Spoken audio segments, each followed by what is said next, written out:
अंबरनाथ शहरातील सर्कस मैदानावर पालिकेमार्फत उभारण्यात आलेल्या नाट्यगृहाला लोकशाहीर अण्णाभाऊ साठे यांचं नाव देण्यात यावं यासाठी अंबरनाथ आणि आसपासच्या उपनगरातील पुरोगामी संघटना आता एकवटल्या आहेत। सदर नामकरणासाठी साहित्यरत्न लोकशाहीर अण्णाभाऊ साठे नाट्यगृह नामकरण संघर्ष समितीच्या नेतृत्वाखाली 50 पेक्षा अधिक सामाजिक, धार्मिक व कला क्षेत्रातील संघटनांनी अंबरनाथ नगर परिषदेचे मुख्य अधिकारी अभिषेक पराडकर यांच्यामार्फत शासनाकडे लेखी मागणी केली आहे। ठाणे जिल्ह्यातील अनेक सामाजिक आणि सांस्कृतिक संस्था, संघटना यांच्याकडून प्राप्त निवेदनाचा आदर करून शिष्टमंडळाच्या भावना सरकारकडे पोहोचवणार असल्याचा सकारात्मक प्रतिसाद पराडकर यांनी दिला आहे। अंबरनाथच्या नाट्यगृहास लोकशाहीर अण्णाभाऊ साठे यांचे जोपर्यंत नाव दिलं जात नाही तोपर्यंत आपला प्रशासकीय आणि शासकीय पातळीवर पाठपुरावा करणार असून वेळ पडल्यास आंदोलनाचाही मार्ग स्वीकारणार असल्याची भावना लोकशाहीर अण्णाभाऊ साठे नाट्यगृह नामकरण संघर्ष समितीने व्यक्त केली आहे। आज अंबरनाथ नगर परिषदेचे मुख्याधिकारी पराडकर साहेब यांना साहित्यरत्न लोकशाहीर अण्णाभाऊ साठे नामकरण संघर्ष समिती मार्फत त्यांना निवेदन देण्यात आलं। या नाट्यगृहाला लोकशाहीर अण्णाभाऊ साठेचं नाव का द्यायचं असं समितीमधील प्रमुख जे सदस्य आहेत, सचिव आहेत, त्यांनी पराडकर साहेबांना ते महत्व पटवून दिलं की हे नावच का, लोकशाहीर अण्णाभाऊ साठेचं नाव का इथं या अंबरनाथ नगर परिषदेने सर्कस मैदानावर जे नवीन नाट्यगृह उभारलेलं आहे या नाट्यगृहाला का नाव द्यायचं।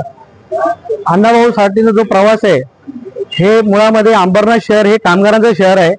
त्या कामगारांचे शहर इथे दुसरी तिसरी पिढी ही कामगारांची, इथे आम्ही जे सगळे इथे दिसतो हे का कामगारांचेच मुलं आहेत आणि इथल्या सर्कस मैदानाला अण्णाभाऊ साठेंचं पदस्पर्श झालेला आहे आणि ह्या जागेवरती नगरपालिकेने नाट्यगृह उभारले आहे। तर ह्या नाट्यगृहाला लोकशाहीर अण्णाभाऊ साठेंचं नाव द्यावं ही मागणी समस्त महाराष्ट्रातील विविध संघटना तर करत आहेत, पण त्याचबरोबर अंबरनाथ, बदलापूर, कल्याण व ठाणे जिल्ह्यातील ज्या संघटना आहेत त्या संघटनांनी मागणी केलेली आहे आणि त्या मागणीचं पत्र आम्ही अभिषेक पराडकर सरांना आज दिलेलं आहे।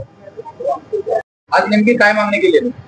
आज अंबरनाथ नगरपालिकेच्या वतीने सर्कस मैदान या ठिकाणी एक भव्य असं नाट्यगृह उभा करण्यात आलेलं आहे आणि त्या नाट्यगृहाला साहित्यरत्न लोकशाहीर अण्णाभाऊ साठे यांचं नाव देण्यात यावं अशी आमच्या नामकरण समितीच्या वतीनं मागणी करण्यात आलेली आहे आणि सदर मागणीचं निवेदन आम्ही सन्माननीय मुख्याधिकारी साहेब यांना देऊन अण्णाभाऊ बद्दलचं कार्य आम्ही त्यांना सांगितलेलं आहे आणि मुख्याधिकारी साहेबांनी पण एक सकारात्मक आम्हाला उत्तर देऊन सांगितलंय की याबद्दल आम्ही निश्चितच विचार करू।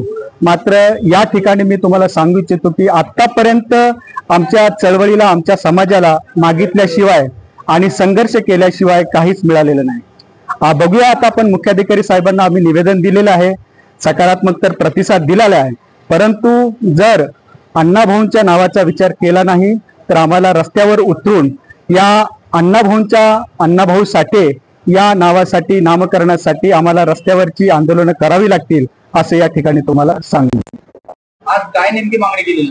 आज आम्ही मुख्याधिकारी यांच्याकडे अण्णाभाऊ साठे, लोकशाहीर अण्णाभाऊ साठे यांची सर्कस ग्राउंडला झालेल्या या नाट्यगृहाला अण्णाभाऊंचं नाव देण्याबद्दल आम्ही सर्व जमलेल्या लोकांनी, विविध संघटनेनी त्यांच्या नावाची मागणी केल्याची एक पत्र आम्ही त्यांची भेट घेऊन, शिवाय अण्णाभाऊच्या कार्याच्या बाबतीत देखील त्यांना थोडा अवगत करून त्यांना मागणी केली आणि त्यांनी देखील सकारात्मक प्रतिसाद आम्हाला दिलेला आहे। त्या अनुषंगाने हे जे निवेदन आहे ते आज आम्ही त्यांना सादर केलेलं आहे। तर बघूया, आपण सर्वजण जोपर्यंत या मागणीच्या पूर्तता होत नाही तोपर्यंत या सर्व संघटना, हे सर्व प्रतिनिधी अण्णाभाऊच्या नावाच्या बाबतीत आग्रही असतात।